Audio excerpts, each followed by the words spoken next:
Assalamualaikum warahmatullahi wabarakatuh.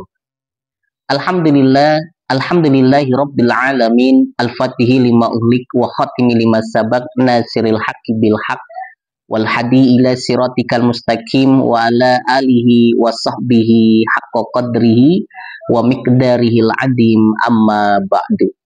Segala puji hanya milik Allah Subhanahu wa taala, Tuhan seluruh alam, yang senantiasa wajib bagi kita untuk senantiasa mengagungkan Allah, mengesahkan Allah, beribadah kepada Allah, dan tentunya dalam hati kita selalu terpatri kalimah la ilaha illallah Muhammadur Rasulullah, bahwasanya tidak ada Tuhan yang wajib kita sembah kecuali Allah Subhanahu wa taala, dan kita bersaksi bahwasanya Nabi Muhammad Shallallahu Alaihi Wasallam adalah utusan Allah. Kemudian salawat teriring salam semoga tercurahkan kepada Nabi kita, Nabi Agung, Nabi besar Muhammad Shallallahu Alaihi Wasallam, Nabi akhir zaman, Nabi yang kelak di yaumil akhir nanti akan memberikan syafaatnya. Semoga kita semua termasuk umat-umat beliau yang akan mendapatkan syafaatnya. Amin, amin, ya robbal alamin. Allahumma salli ala sayyidina Muhammad. Allahumma salli ala sayyidina Muhammad. Allahumma salli ala sayyidina Muhammad. Sahabatku yang dimuliakan oleh Allah Subhanahu wa taala. Tentunya yang perlu kita ketahui bersama-sama bahwasanya setiap ibadah yang Allah perintahkan kepada kita, terutama ibadah berupa sholat, itu ending akhir pasti ada tujuan buat kita. Apa sih tujuannya? Apa sih manfaatnya yang bisa kita rasakan apabila kita senantiasa melaksanakan semua ibadah, semua perintah Allah yang Allah perintahkan kepada kita semua sebagai orang Islam, sebagai orang yang beriman, terutama ibadah sholat. Tentu ending akhir dari itu semua apa yang kita kerjakan, itu semua agar diri kita menjadi orang-orang yang bertakwa kepada Allah Subhanahu wa taala. Seperti contoh, barusan kita baru selesai melaksanakan sholat Isya secara berjamaah.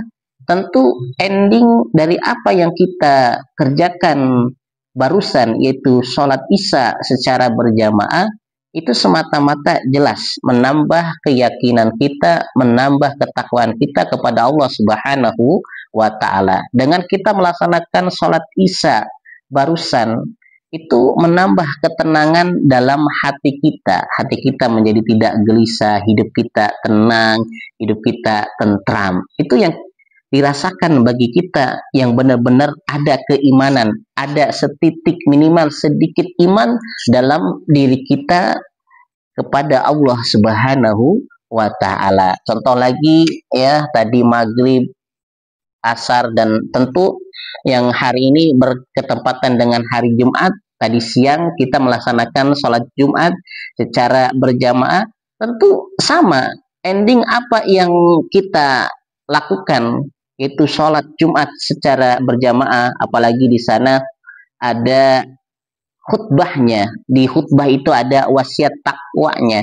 Maka sudah jelas dari wasiat takwa itu sendiri mengingatkan kepada kita semua bahwasanya agar diri kita ini menjadi orang yang bertakwa. Kita melaksanakan sholat Jumat secara berjamaah yang ada di waktu Jumat, dan kita laksanakan itu semata-mata agar diri kita ini menjadi orang yang bertakwa, menjadi orang yang dekat dengan Allah Subhanahu wa taala. Jadi sudah jelas ya, setiap perintah Allah yang Allah perintahkan kepada kita, terutama Allah perintahkan sholat kepada kita semua, baik sholat yang wajib, baik sholat yang fardu, baik sholat yang sunnah, itu semata-mata agar diri kita menjadi orang-orang yang bertakwa. Simpelnya orang yang bertakwa itu menjadi orang yang nurut, menjadi orang yang taat kepada Allah tentunya, menurut kepada Allah Subhanahu wa taala. Takwa Simpelnya artinya menjadi orang baik, agar diri kita menjadi orang baik. Baik kepada Allah, artinya hubungan kita dengan Allah semakin baik. Baik kepada sesama manusia, artinya hubungan kita sesama manusia semakin baik. Hablum minallahnya oke, hablum minannasnya juga oke. Itu harapan kenapa Allah mewajibkan kepada setiap manusia, terutama kepada orang-orang yang beriman, terutama kepada orang Islam, agar senantiasa menjalankan segala perintah-perintah Allah dan menjauhi segala larangan-larangan Allah. Tentunya jelas agar diri kita menjadi orang baik, agar diri kita menjadi orang yang bertakwa, agar hidup kita terarah, agar hidup kita senantiasa dalam lindungan naungan Allah Subhanahu wa taala. Sebab menjadi manusia itu bahaya kalau kita tidak ikut aturan Allah, kalau Allah tidak mewajibkan kita untuk beribadah ketika kita hidup di dunia ini, maka akan hancur hidup kita. Maka diri kita akan seperti binatang, maka diri kita akan seperti budak. Diri kita akan hidup semena-mena, kekacauan akan terjadi di mana-mana, sesuka hati. Sebab manusia itu kan Allah ciptakan ada nafsunya. Kalau manusia tidak bisa mengerem nafsunya, tidak bisa mengontrol nafsunya, maka hancur dunia, maka hancur hidupnya. Yang ada akan senang-senang mulu, yang ada akan poya-poya mulu. Akhirnya terjerat kasus lah, akhirnya terjerat permasalahan. Orang yang tidak bisa mengontrol hawa nafsunya, tidak bisa mengerem hawa nafsunya, kita bisa lihat tuh, yang tidak bisa mengontrol hawa nafsunya, yang berani melanggar, yang berani melanggar aturan Allah, yang berani membangkang aturan Allah. Tuh lihat contoh orang-orang yang berani minuman-minuman keras, berani narkoba, mengkonsumsi obat-obatan, hidup mereka hancur, hidup mereka rusak.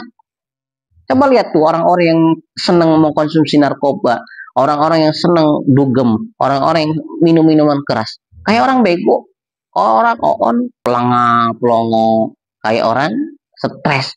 Tuh efek kagak ikut aturan Allah.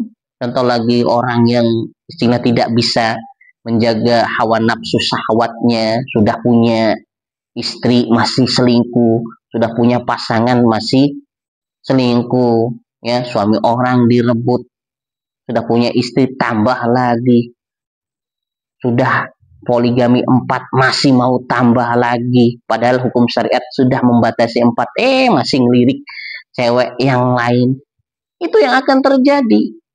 Kenapa? Ya tidak bisa mengontrol nafsu syahwatnya.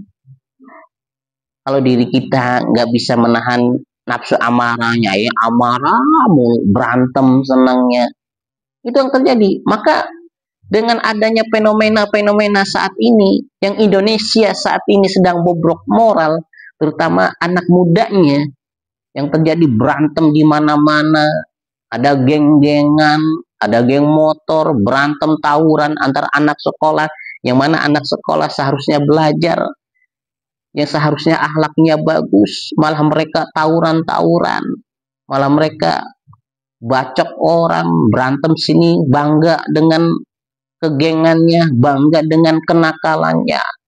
Ya, bahkan di Indonesia terkenal dengan kelitih, berantem pakai alat senjata tajam, palak sini, palak situ, perampokan di mana-mana, kemudian pelacuran di mana-mana, dan pelacur itu rata-rata malah pelajar, malah mahasiswa, anak muda.